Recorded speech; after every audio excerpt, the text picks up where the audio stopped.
And Mark, what's that time that you remember accepting Jesus into your life? Never. No. Well, I know, like, as a kid, like, when you grow up in a Christian home, like, you kind of go through that stage of you develop. It goes from, like, you know about heaven and hell, so that's fine. But as you get older, you start to kind of test the boundaries a little bit. Mm-hmm. So that's, I don't know about everybody who's grown up in a Christian home, but if you've grown up in a Christian home, then, like, you kind of start experimenting with, like, trying to push them up a little bit. So I know as a kid, like, I remember sitting in service, falling asleep, and, like, oh, if you never accepted Jesus before, go ahead and, raise your hand. I remember one time I woke up from a nap, I was like, I'll do it. And I was like, I did it twice, and I was like the youngest person to have ever done that. And so they're like, oh, okay. And like, one of the ushers would come over and read a Bible verse with me. I'm just like, yeah, yeah. But it felt so natural just to be like, like I said, I was out. Like, I was out, just drool going to my yeah, Jesus, yeah, sure, I'll do it. Yeah, okay. But as I got older, I would say about middle school going into high school, it was one of those things to where I think, like, my dad's work schedule was where we couldn't go to church, like, a lot. And so one of the high schools I went to, we actually had a Christian group. It was called Driven at the time.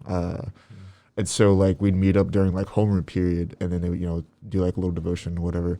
But I was still kind of on the fence because, like, at this time, I was, swearing, and, I would never do it at home because my mom would punch me. But it was one of those things where, like, I hung out with people, but, like, I knew my limits. Like, I still had that moral compass, like I mentioned earlier, to where it was like, there's some things I'll do and say, but I won't take it to the extreme. Like, I won't do anything too extreme.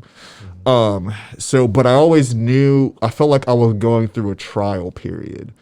Like, I don't know, I felt like I was going through, like, a trial period with God, to where it was just like, what is it? Like, what is there for me to do? Like, what am I, and then we started going to a church. One of my siblings started going to his car. He started going to, I think it was Belver Community Church with one of our friends at the time. Mm-hmm.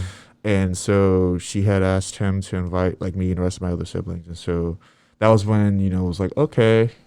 Started kind of getting back into it because a few of my friends, the people that I went to school with, I knew they went there too. So I just had this feeling like, God, like, there's something, I feel like I'm going through, like, I feel like Jesus in the wilderness now, but I felt like back then I was like, what is it? Like, what is it? Mm-hmm.